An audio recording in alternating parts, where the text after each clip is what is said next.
नमस्कार साथियों, कैसे हैं आप सब लोग। हमेशा ही आप सबके लिए लीगल अपडेट लेकर आते हैं, पर आज कुछ नया लेकर आए हैं।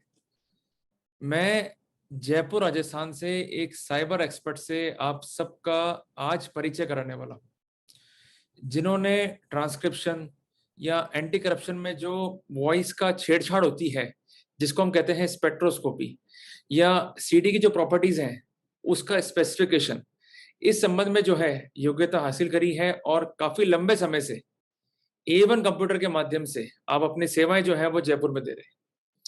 साथियों, आज के टाइम जो है ये टेक्नोलॉजी का टाइम जो है हो चुका है, और चाहे मैटर पति पत्नी का हो, चाहे मैटर एंटी करप्शन का हो, या कई ऐसे मैटर जहां पर फोन की रिकॉर्डिंग जो है कर ली जाती है, तो वहां पर ट्रांसक्रिप्शन या साइबर एक्सपर्ट का रोल जो है काफी इंपॉर्टेंट हो जाता है। एक पक्ष तो ये कहेगा कि ये रिकॉर्डिंग जो है फला फला की है, वहीं दूसरा पक्ष ये कहेगा कि ये रिकॉर्डिंग जो है गलत है, या रिकॉर्डिंग जो है गलत तरीके से की गई है, या ये रिकॉर्डिंग जो है मेरी नहीं है। तो वहां पर कानूनी पैरामीटर क्या है, इसके साथ साथ साइंटिफिक पैरामीटर क्या है, इस पर हम आज चर्चा करने वाले हैं। अभिषेक जी, आपका बहुत बहुत स्वागत है। धन्यवाद सर। अभिषेक जी, चूंकि सोनी एरेना जो है ये शो कर रही है फर्स्ट टाइम, तो हमारा कंसेप्ट हम लेके चल रहे हैं कि जो हमारा गेस्ट है, अगर ये अपना जी परिचय खुद दे तो कम से कम अपने आप को ये बेटर एक्सप्लेन कर सकता है। तो अभिषेक जी, आप क्या करते हैं, आपकी डिग्री क्या है, इस बारे में हमारी ऑडियंस को बताएं। Definitely sir. सर, सबसे पहले मेरा नाम अभिषेक शर्मा है। प्रोफेशन से मैं साइबर एक्सपर्ट हूँ और ग्रेजुएशन में मैंने बीएससी इन आईटी किया है। इसके अलावा साइबर इंफोसेक स्पेशलिस्ट का मैंने कोर्स किया है, जिसमें साइबर संबंधित और जो ट्रांसक्रिप्ट का होता है ये चीज़ इसमें सिखाई जाती है। और पुलिस डिपार्टमेंट को और लीगल जो सर्विसेज हैं, मैं इसमें पिछले 2.5 साल से मैं अपनी सेवाएं प्रदान करता आ रहा हूँ, जिसमें कि सभी साइबर संबंधित जो अपराध होते हैं, जैसे कि हम सब जानते हैं कि जैसे ऑनलाइन फ्रॉड संबंधित अपराध हो रहे हैं, काफ़ी कैबर हैकिंग संबंधित आता है, उसके केसेस हमारे पास आते हैं। इसके अलावा लीगल ट्रांसक्रिप्ट के केसेस हमारे पास आते हैं। जी जी, देखिए, कई बार लोग ऐसा कहते हैं कि भाई साइबर एक्सपर्ट तो कोई स्पेसिफिक टर्म ही नहीं है किसी भी कानून के तहत। तो आप ये कैसा कह सकते हैं कि you are a cyber expert? क्या आपने कोई डिग्री हासिल करी है, या कोई डिप्लोमा आपने हासिल किया है, या ऐसा कोई काम आप एक्सपीरियंस बेसिस पे करते आ रहे हैं? मेरे पास जो डिग्री है साइबर इंफोसेक स्पेशलिस्ट की डिग्री है, जिसमें कि ये सभी चीजें सिखाई जाती हैं कि साइबर में अगर अपन जाते हैं तो इसमें क्या क्या चीजें आती हैं। फॉर एग्जांपल, अगर अपन एथिकल हैकिंग से बात करते हैं तो उसमें पूरा सिखाया जाता है कि कोई भी सर्वर है या कोई भी वेबसाइट है या कोई एप्लीकेशन है, उसको सिक्योर किस तरह से किया जा सकता है ताकि कोई भी पर्सन उसको हैक ना कर सके। और उसमें काफी सारी चीजें फाइंड की जाती है, जैसे कि उसमें खामियां क्या हैं, उसमें खामियां पता की जाती हैं कि जो भी वेबसाइट वगैरह है या कोई एप्लीकेशन है उसको किस तरह से सिक्योर कर सकते हैं। ये सारी चीजें इसमें आती हैं। देखिए, कई बार मैटर होते हैं पति पत्नी के बीच के, जी या कई बार मैटर होते हैं एंटी करप्शन के। तो जी जब क्लाइंट आपके पास में आते हैं, आपसे संपर्क करते हैं, तो आज समय चल रहा है कोरोना का, तो बिल्कुल। क्लाइंट का फिजिकली आना पॉसिबल नहीं है। तो क्या आप भी बिलीव करते हैं ई ऑफिस के अंदर या ई कम्युनिकेशन के जरिए आप वर्कआउट कर पाते हैं? बिल्कुल सर, मैं लास्ट ईयर जैसे कि कोरोना था और कोर्ट्स वगैरह बंद थे, तो जो भी प्रोटोकॉल थे मैंने वो प्रॉपर वे में फॉलो किए। इसी के साथ में जितनी भी मीटिंग्स मैंने अपने क्लाइंट्स के संग करी, वो मैंने जूम या व्हाट्सएप कॉल के माध्यम से मैंने मीटिंग्स करी। जो भी एविडेंस था वो मैंने वाया मेल मैंने मतलब मंगवाया, अपनी अपने मेल पर मैंने मंगवाया। और इसी के साथ में जो भी मतलब ट्रांसक्रिप्ट रिपोर्ट्स बनती हैं वो मैंने प्रिपेयर करके क्लाइंट्स से किया। जैसे अगर किसी पुलिस स्टेशन में अगर सबमिट करनी है तो उनको मेल के माध्यम से या मैंने वाया कुरियर के माध्यम से मैंने उनके पास पहुंचवाई। देखिए, यूजुअली क्या होता है कि कई बार जब हम ट्रांसक्रिप्ट तैयार कर रहे होते हैं, जी तो उसमें किस किस की आवाज़ है, या किस किस व्यक्तियों के बीच में जो है बातचीत की गई है, तो जी अगर क्लाइंट कोऑपरेट नहीं कर रहा आपको, तो वहां पर आप किस जी तरह से जो है अपना वर्कआउट कर पाते हैं? तो देखिए, इसमें कई बार कई कंडीशंस ऐसी होती हैं, जैसे दो लोगों के बीच की बातचीत है, पहला पर्सन तो पेश करता हो गया बट वो सेकंड पर्सन का नाम नहीं देना चाहता है, तो उसमें फिर हम ये लिख देते हैं कि स्पीकर 1 के निवेदन के अनुसार जो द्वितीय व्यक्ति है, स्पीकर 2 है, उसका नाम इसमें नहीं लिखा गया है। यही चीज जो हम 65B का एफिडेविट देते हैं उसमें भी ये चीज लिखते हैं कि as per requested by speaker 1, name of speaker 2 is not mentioned over here. क्योंकि कई बार कई चीजें कॉन्फिडेंशियल भी वो रखना चाहते हैं, जिसकी वजह से ये चीज फॉलो करनी पड़ती है। कई बार ऐसा भी होता है कि क्लाइंट ने जो है आपको डॉक्यूमेंट भेजे और उसको कुछ करेक्शंस कराने हैं, तो उसके लिए फिर क्या जी प्रोटोकॉल्स जो है अडॉप्ट किए जाते हैं? सर देखिए, करेक्शंस का ये है कि जो भी ऑडियो रिकॉर्डिंग हम रिसीव करते हैं, भले वो डाइवोर्स मैटर में हो, 498 में हो, भले वो चेक बाउंस का मैटर हो, कोई रेप केस हो, या कोई एंटी करप्शन ब्यूरो का मैटर हो, तो सबसे पहले जो हमारा प्रोसीजर होता है ये होता है कि ऑडियो रिकॉर्डिंग हम रिसीव करते हैं। रिसीव करने के बाद उसमें एग्जामिनेशन करा जाता है कि इस पे कोई टेम्परिंग वगैरह तो नहीं है। टेम्परिंग यानी कि कोई छेड़ाखानी तो नहीं हुई है, कोई क्लाइंट ने अपने हिसाब से उसमें जो कंटेंट है वो उसमें कुछ एडिट करके तो नहीं डाला, या जो उसके खिलाफ कंटेंट जा रहा है वो तो उसमें से नहीं हटाया गया। सबसे पहले ये चीज चेक की जाती है। उसके बाद हम पूरा ऑडियो का देखते हैं कि ऑडियो की क्वालिटी किस तरह की है, क्योंकि कई ऑडियोज आते हैं जिसमें एक ही स्पीकर की आवाज आती है, अनदर स्पीकर की आवाज नहीं आती, तो उसकी ट्रांसक्रिप्ट नहीं बन पाती, क्योंकि इसमें जो वॉइस है दोनों स्पीकर्स की प्रॉपर आनी चाहिए। इसके अलावा हमारे पास कुछ टूल्स ऐसे भी हैं, फॉर एग्जांपल स्पीकर वन की वॉइस बिल्कुल क्लियर आ रही है, सेकंड स्पीकर की वॉइस नहीं आ रही है, तो हम उन टूल्स के माध्यम से जो ऑडियो रिकॉर्डिंग है उसको क्लियर करने की कोशिश करते हैं, जितना ज्यादा उसका आउटपुट बेस्ट आ सकता है उसको क्लियर करके फिर उसकी ट्रांसक्रिप्ट प्रिपेयर करते हैं। अ, आप जो ये रिपोर्ट तैयार करते हैं, क्या ये एविडेंस में एडमिसिबल है? कई बार ऐसा देखा गया है कि कोर्ट प्राइवेट एक्सपर्ट की रिपोर्ट को जो है एडमिसिबल नहीं मानती है, तो उस पर आपका क्या कहना है? सर देखिए, ऐसा है कि अगर कोई भी प्राइवेट एक्सपर्ट बिना 65B के अगर अपनी रिपोर्ट देता है तो वो कहीं पर भी मान्य नहीं होगी। 65B क्या है? As per Indian evidence act 1872 का जो अपना एक्ट है, उसमें कोई भी इलेक्ट्रॉनिक माध्यम से अगर कोई भी एविडेंस बनाया गया है, भले वो ऑडियो रिकॉर्डिंग है, वीडियो फुटेज है, कोई व्हाट्सएप SMS चैट कन्वर्जेशन है, कोई फेसबुक पोस्ट है, अगर आप कोर्ट में पेश करते हैं उसके लिए 65B का सर्टिफिकेट होना कंपलसरी है। अगर कोई भी साइबर एक्सपर्ट इसके बिना देता है तो वो इंडिया में नहीं, बाहर भी अगर कहीं भी वो सबमिट करते हैं तो वो मान्य नहीं होगा।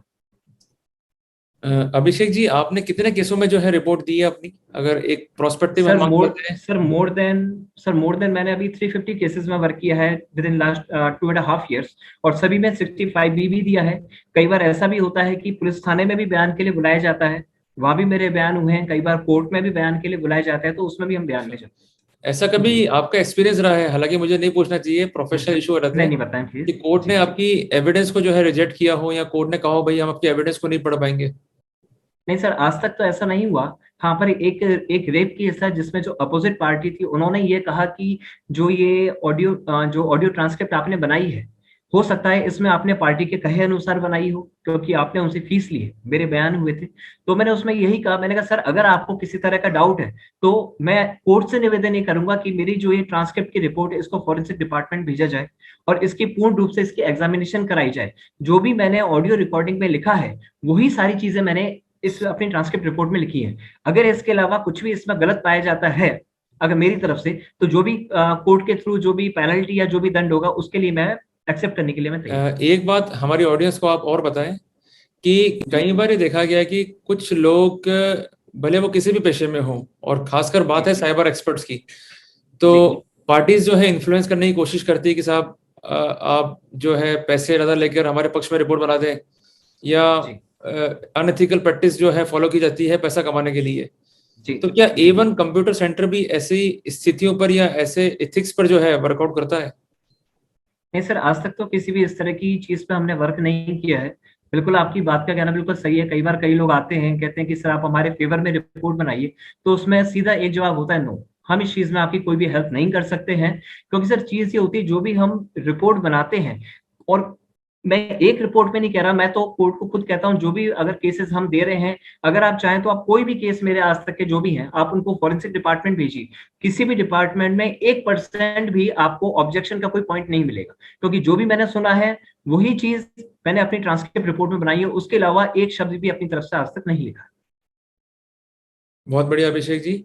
मतलब कुल जी मिला के अगर ऐसे लोग हमारे सामने हैं, तो जी हमारे लिए जो है एग्जाम्पल भी क्रिएट करते हैं और ये भी शो करते हैं कि इथिकली कोई काम किया जाए या प्रोफेशन किया जाए तो उसमें हम जी, पैसा भी कमा सकते हैं और इज्जत भी कमा सकते हैं। बिल्कुल सर। अभिषेक जी, एक बात ये बताएं कि कई बार ये होता है कि लोग ये सोचते हैं कि मैं पैसा खर्च क्यों करूं, भाई जी ट्रांसक्रिप्ट है मैं कुछ भी तैयार कर लूंगा। तो जो ट्रांसक्रिप्ट इस देश का आम आदमी तैयार करता है और जो बिल्कुल। साइबर एक्सपर्ट तैयार करता है, दोनों में क्या अंतर है? सर देखिए, आम आदमी का ये है, फॉर एग्जांपल अगर किसी पर्सन के ऊपर केस है तो हो सकता है वो अपने हिसाब से जो कंटेंट है वो अपने हिसाब से लिख दे, वो उसको कुछ मॉडिफाई करके लिख दे। ठीक है, अगर कल को कोर्ट में जाता है तो उसकी तो मतलब वो उसके ऊपर अगर कोई बात आती है वो कह सकता है या तो मैंने ट्रांसक्रिप्ट मैंने नहीं लिखी। एक तो ये चीज होती है। एक अगर किसी साइबर एक्सपर्ट के थ्रू कराया जाता है, डेट मीन्स वो एक गवर्नमेंट ऑथराइज पर्सन के थ्रू उसने बनवाई है। मेरी जो कंपनी है इसको गवर्नमेंट से लाइसेंस मिला हुआ है, उस पे ये चीज बिल्कुल लिखी हुई कि मैं लीगल एक्टिविटीज में मैं वर्क कर सकता हूँ। पहला पॉइंट तो ये है। सेकंड ये है कि जो भी चीज हम वर्क करते हैं वो बिल्कुल लीगल वे में करा जाता है। जो भी लीगल क्राइटेरिया है, प्रोस्पेक्टस है, उसके अंडर में किया जाता है। जो भी चीज सुनाई दी है, जो भी ऑडिबल हुआ है, उसी के हिसाब से लिखा जाता है। कुछ भी अपनी तरफ से हम नहीं लिखते हैं, ना ही क्लाइंट के कहे अनुसार कुछ भी चीज लिखी जाती है। क्योंकि कल को अगर कोर्ट में बयान होते हैं और चीज अगर गलत पाई जाती है मेरी लिखी हुई, तो उसके लिए क्लाइंट जिम्मेदार नहीं होगा, उसके लिए मैं जिम्मेदार। जो आपको सीडीज या जो इलेक्ट्रॉनिक एविडेंस है जो प्रोवाइड की जाती है, जी तो आप उससे ही अपना वर्कआउट करते हैं या अपने हिसाब से नई सीडी तैयार करके आप जो है वर्कआउट जो है करते हैं? सर देखिए, इसमें मैं आपको प्रोसीजर पूरा बताता हूँ। जब भी हमारे पास कोई एविडेंस आता है तो हमारी सबसे पहली प्रायोरिटी ये रहती है जिस भी डिवाइस में रिकॉर्डिंग की गई है उसी से हम डेटा रिसीव करते हैं। उससे ये होता है कि अगर मेन डिवाइस से अगर रिकॉर्डिंग रिसीव करते हैं तो उसका डेट और टाइम और जो मोबाइल नंबर आता है उसमें सबसे पहली चीज वो आती है। सेकंड ये है, कई बार ये देखा जाता है कि अगर आप व्हाट्सएप के थ्रू डेटा आप शेयर करते हैं तो रिकॉर्डिंग का नेम चेंज हो जाता है, उसका साइज चेंज हो जाता है। थर्ड चीज ये है, जब भी हमारे पास कोई डेटा रिसीव होता है तो हम अपनी खुद की सीडी बनाते हैं और उस सीडी को सील कर कर कोर्ट में पेश किया जाता है। सील करने का रीजन ये है, जैसे मेरे पास अगर कोई एविडेंस आया है, वो मैंने ट्रांसक्रिप्ट बनाई, मैंने अपने एंड से अगर ओपन करके अगर क्लाइंट को दे दिए, तो हो सकता है कि क्लाइंट उसमें कोई एडिटिंग करके उसको कोर्ट में सबमिट कर दे। इस वजह से जो भी एविडेंस की सीरीज आती है उसको हम सील करते हैं। जो भी ट्रांसक्रिप्ट रिपोर्ट्स होती है, हर एक पेज पर हमारे कंपनी ऑथराइज जो रिप्रेजेंटेटिव है उनके सील एंड साइन किए जाते हैं। सीडी जो होती है वो एनवेलप में सील की जाती है। उसके बाद में उस पर सील साइन एंड डेट से डेट डालकर उसको कोर्ट में सबमिट किया जाता है। नहीं, बहुत अच्छा प्रोटोकॉल है। और ऐसा अगर प्रोटोकॉल जी लिया जाएगा तो वास्तव में जी एविडेंस जो है वो डाउटफुल भी नहीं होगी, और जो उसका रिजल्ट है वो काफी हद जी तक जो है पार्टीज को अच्छा मिलने वाला है। बिल्कुल सर। अभिषेक जी, एक बात और जानना चाहेंगे आपसे हम्म। कि जब भी डिस्प्यूट होंगे हस्बैंड वाइफ के, तो कई जी बार ये देखा गया भाई कोर्ट सम्मन नहीं करती एक्सपर्ट को। तो वहां पर जी अगर जिस पार्टी ने आपको एविडेंस दी है, क्या उसकी जी इंस्टेंस जी पर भी आप बगैर सम्मन्स के भी कोर्ट जा सकते हैं, या कोर्ट का सम्मन ही आपके लिए रिक्वायरमेंट होता है? सर, कोर्ट का समन रिक्वायरमेंट होता है इसमें। क्योंकि अगर कोर्ट को लगता है कि साइबर एक्सपर्ट हैं या जिन्होंने भी ट्रांसक्रिप्ट रिपोर्ट बनाई है उनको बुलाना जरूरी है और उनके बयान लेने के बाद में ही आगे जो कोर्ट है वो अपने जजमेंट पर जाएगा या कोई फैसला लेगा, तभी कोर्ट हमें बुलाता है, अदरवाइज कोर्ट नहीं मेरा बुलाता। ये कहना है कि जो गवर्नमेंट एक्सपर्ट्स होते हैं, जी कई बार वो कोर्ट में नहीं आ पाते हैं, उसके बाद भी उनकी रिपोर्ट जो है वो एडमिसिबल होती है। जी। तो अगर किसी मैटर में आप नहीं जा पाए, तो क्या आपकी हम्म। रिपोर्ट भी उस पर्सपेक्टिव में उस मैटर में एडमिसिबल होगी? सर, उसमें एडमिसिबल नहीं होती है क्योंकि उसमें हो सकता है कि कोर्ट ये मान ले कि ये पर्सन डिफॉल्टर है जिन्होंने बनाई है और ये कोर्ट में आने से डर रहे हैं। आज तक कभी भी ऐसा चांस नहीं हुआ कि जब भी मेरे पास कभी कोर्ट से या पुलिस थाने से जब भी कॉल आया है कि आपको बयान के लिए आना है, तो मेरी फर्स्ट प्रायोरिटी यही रहती है कि उस जो भी मुझे समय दिया गया है, वकील कोर्ट के थ्रू दिया गया है या पुलिस के थ्रू मुझे दिया गया है, तो मैं उस समय पर कोर्ट में या पुलिस थाने में मैं हाजिर होता हूँ। और जो भी बयान में जो भी मुझसे बातचीत मतलब वकील जो भी अधिवक्ता के थ्रू या जज साहब के थ्रू पूछी जाती है उनका प्रॉपर रेस्पॉन्स करा है मैंने। आज तक कभी ऐसा चांस नहीं पड़ा कि कोई भी डेट या फिर कुछ ऐसा मैंने मिस किया उसे। जी अभिषेक जी, और एक इंपॉर्टेंट पर्सपेक्टिव निकल के आता है आजकल एंटी करप्शन का। जी आजकल ये देखा जा रहा है कि एंटी करप्शन ट्रैप करती है, और उनका पूरा ट्रैप जो है डिपेंड है सीडी के ऊपर। बिल्कुल सर। क्या आपकी लाइफ में ऐसा कोई एक्सपीरियंस देखा आपने कि सीडी में जो है छेड़खानी की गई हो एसीडी के द्वारा, या आवाज किसी और की थी, लगा किसी और की थी? तो इस तरह का कोई एक्सपीरियंस है तो शेयर करें। बिल्कुल सर, मैं एक एक्सपीरियंस शेयर करना चाहूंगा। मेरे पास एक मैटर आया था। उस मैटर में ये था कि जो पर्सन थे उनकी उनको जो एसीडी ने सस्पेंड किया था, उनको किया था 1/10/2018 में सस्पेंड किया था। ठीक, जब मेरे पास सीडी आई तो सबसे पहले मेरा वर्क रहता है उस सीडी का एग्जामिनेशन करना कि उस सीडी में डेट और टाइम क्या दिया गया है। फॉर एग्जाम्पल, जो पर्सन है उनको जिस भी डेट को उनको ट्रैप किया है और जो एसीडी ने मान लीजिए टाइम उस अपनी शीट पे लिखा है 5 बजे, हम्म। सीडी बनाई गई है मान लीजिए 7 या 8 बजे बनाई गई है। क्योंकि सीडी जहां से भी गिरफ्तार किया गया है उसके बाद अपने एसीडी ऑफिस जाते हैं, फिर सीडी बनाने में करीबन मतलब पूरे प्रोसीजर में 1-2 घंटे का टाइम आप मान सकते हैं। तो हम जब चेक करते हैं, सबसे पहले डेट ऑफ टाइम चेक करते हैं, उसमें जो टाइम आ रहा था 1/1/1995 का आ रहा था। और जो पर्सन है उनका ये कहना था कि मैंने जो ज्वाइनिंग की है, मैंने 2000 में ज्वाइनिंग की है, तो 1/1/1995 में मेरी सीडी कैसे बना दी मैंने। तो उस केस में मैंने सिर्फ अपनी रिपोर्ट में यही मैंने लिख के दिया, सबसे पहला चीज की जो ऑडियो जो डॉक्यूमेंटेशन में पुलिस के थ्रू जो डॉक्यूमेंटेशन बनाया गया है उसमें अरेस्ट का डेट ऑफ टाइम दिया गया है और सीडी का जो डेट ऑफ टाइम दिया गया है वो गलत है। दैट मीन्स जो सीडी है ये सही नहीं बनाई गई। हमारा एक प्लस पॉइंट तो इस पे ये हो गया। सेकंड प्लस पॉइंट ये रहता है सर, एंटी करप्शन ब्यूरो के जितने भी मैटर्स आते हैं उसमें कोई भी ऑडियो रिकॉर्डिंग कभी भी क्लियर नहीं आती है। जो एसीडी के द्वारा जो ट्रांसक्रिप्ट बनाई जाती है और जो हम ट्रांसक्रिप्ट बनाते हैं उसमें काफी सारे चेंजेस होते हैं। 90% तो मैंने देखा कि वो मैच ही नहीं होता है जो उनके द्वारा बनाया हुआ कंटेंट है और जो हमारा कंटेंट है। क्योंकि कई बार ऐसा देखा गया है कि एसीडी शायद अपनी तरफ से कुछ लिख देता है उसमें, जो आरोपी है उसको उसने ये बोला है, परिवादी जाता है आरोपी के पास, परिवादी कहता है कि भाई आप मेरा ये काम कर दीजिए और आप इतने पैसे ले लीजिए। और जो आरोपी है उसका स्टेटमेंट ये होता है कि भाई जो प्रोसीजर है उस प्रोसीजर के तहत ही आपका काम होगा। जो परिवादी है वो वापस आ जाता है। एंटी करप्शन उसको किसी भी तरह से जबरदस्ती फंसाकर और उसमें ये लिख देते हैं कि जो आरोपी है उसने हमसे इतने पैसे मांगे ये काम करने के लिए। फिर जब हम अपनी ट्रांसक्रिप्ट बनाते हैं तो उसमें हम जो भी बात हमें सुनाई देती है हम वो चीज लिखते हैं। अगर कोई बातचीत अगर अस्पष्ट होती है तो वहां पे साफ साफ लिख दिया जाता है कि अस्पष्ट वार्तालाप, और उसका हम डिक्लेरेशन भी देते हैं कि अस्पष्ट वार्तालाप को डॉट डॉट डॉट से हमने इंकित किया गया है, अतः जो ट्रांसक्रिप्ट हमने बनाई है इसको ही फाइनल माना जाए। तो कुल मिला के मतलब अगर कोई व्यक्ति साइबर एक्सपर्ट से कोई अपने एविडेंस तैयार करवाता है, एविडेंस मींस ट्रांसक्रिप्ट या कोई भी उसकी ओपिनियन है, तो वहां पर सबसे बड़ा फायदा उसको ये होने वाला है कि जो उसके दिमाग पर या उस पर जो लीगल जो है बर्डन आने वाला है वो हट गया, सारा बर्डन जो है आप पर चला गया। और जो भी स्थितियां होंगी प्लस माइनस या जो भी लाइबिलिटीज होंगी वो सब होंगी आपकी। तो कुल मिला के इसमें फायदा ही है, नुकसान कुछ भी नहीं है। बिल्कुल। एक चीज बताना चाहूंगा सर, जो 65 बीकॉम सर्टिफिकेट इशू करते हैं उस पे हम साफ ये चीज लिखते हैं कि जो भी ऑडियो रिकॉर्डिंग में मैंने ऑडियो रिकॉर्डिंग, वीडियो रिकॉर्डिंग या डिजिटल मीडिया से संबंधित जो भी एविडेंस मेरे पास आया है उसमें हम यही लिखते हैं कि इसका पूरा हमने एग्जामिनेशन करा, एग्जामिनेशन करके ही हमने बनाया और इसमें किसी भी तरह की कोई भी छेड़खानी नहीं। ये चीज हम उसमें साफ लिख के देते हैं। तो इसका सीधा सा मतलब ये है कि साइबर एक्सपर्ट की ही जिम्मेदारी है इस चीज की कि आगे अगर कुछ भी होता है उस पर अगर कोई भी डिफॉल्ट होता है, मान लीजिए जैसे मैंने कोई रिपोर्ट बना की थी और सीडी में जो कंटेंट था वो ट्रांसक्रिप्ट से अगर मिसमैच होता है तो उसके लिए रिस्पॉन्सिबल हम ही होंगे, क्लाइंट रिस्पॉन्सिबल नहीं होगा।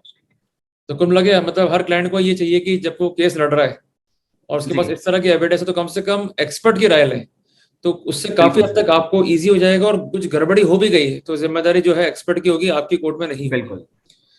चलिए अभिषेक जी, बड़ा मजा आया बात करके आपसे। और कम से कम मैं अपनी ऑडियंस से कहना चाहता हूँ कि आप जिस भी शहर में हैं, चाहे आपका मामला एंटी करप्शन का है, चाहे आपका मामला मैट्रिमोनियल्स का है, तो कम से कम एक्सपर्ट की राय जरूर लेके चले। कारण क्या होता है कि हम कितने ही बड़े ज्ञानी हों, पर जो स्पेशलिस्ट है या जो एक्सपर्ट है वो एक्सपर्ट ही होता है, उसको हम क्रॉस नहीं कर सकते हैं।